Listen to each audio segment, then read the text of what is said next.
Bienvenue dans Défense Zone, votre podcast spécialisé dans les questions de défense et de sécurité. Chaque semaine, en plus de nos entretiens avec des militaires, policiers, gendarmes, entrepreneurs et autres experts du secteur, nous vous proposons un court résumé des actualités qu'il ne fallait pas rater ces derniers jours. Armée.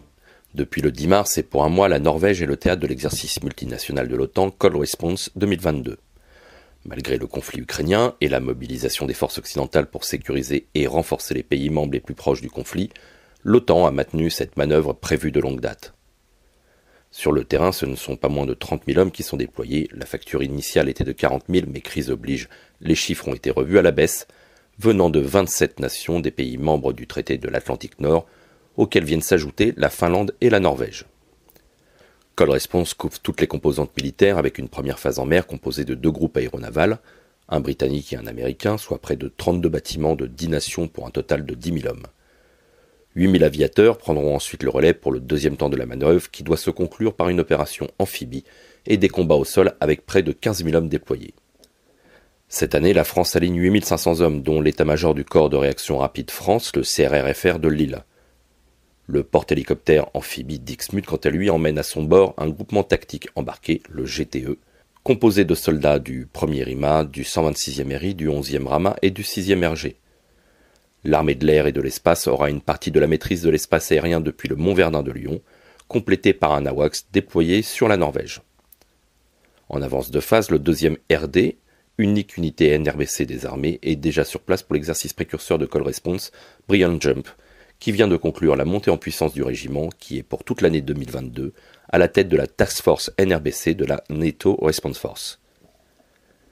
Cet exercice, dont le but est de travailler l'interopérabilité des pays membres de l'OTAN dans un environnement arctique difficile, se déroule assez loin des frontières russes, 450 km pour les forces les plus proches, mais avec de nombreux observateurs des pays membres de l'OSCE, hormis la Russie, qui a décliné l'invitation. Police nationale. Samedi 12 mars, le ministre de l'Intérieur a posé la première pierre du futur hôtel de police du 7e secteur de Marseille dans le quartier de Saint-Jérôme. Préposé au 13e et 14e arrondissement de la cité phocéenne, les fameux quartiers nord, le bâtiment de plus de 1700 m² devrait accueillir une centaine de fonctionnaires, 24 heures sur 24, 7 jours sur 7. Ce projet, dont le coût total s'élève à 10 millions d'euros, 9 supportés par l'État et 1 par la région Sud, devrait voir le jour en 2024. Martine Vassal, présidente de la métropole Aix-Marseille-Provence et du département des Bouches-du-Rhône, s'est félicitée du démarrage du chantier, en remplacement d'un commissariat jugé aujourd'hui trop vétuste. Avec la construction de ce commissariat dans ce secteur de Marseille, où les besoins sont immenses, nous répondons à un besoin urgent.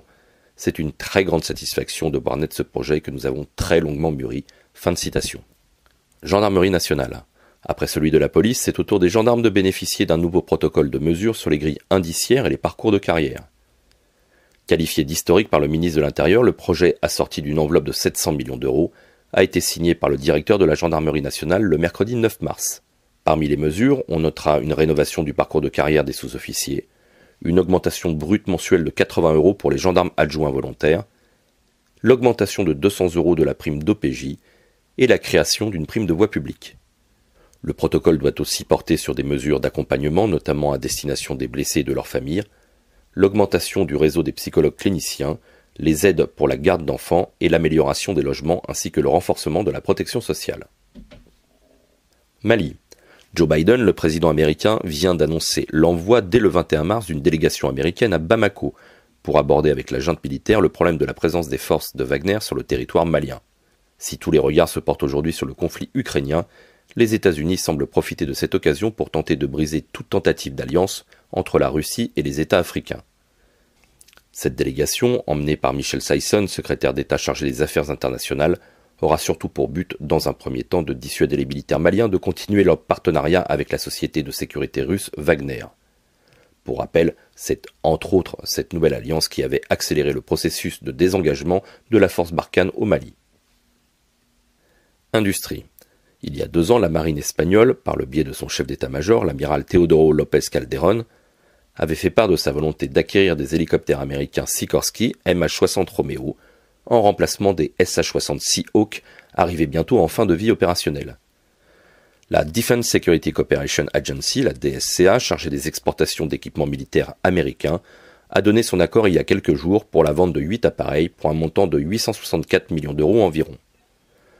Outre la fourniture des hélicoptères, le contrat comprend des moteurs de rechange, des missiles Hellfire, des roquettes APKWS, 4 sonars aéroportés à basse fréquence et des bouées acoustiques.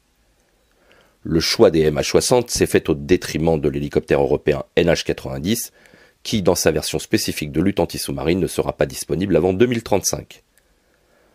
Cependant, 23 exemplaires d'une version navale de base, la NATO Frigate Helicopter, NFH, seront livrés prochainement à la marine espagnole, mais ils seront principalement dédiés à des missions de transport. Ukraine.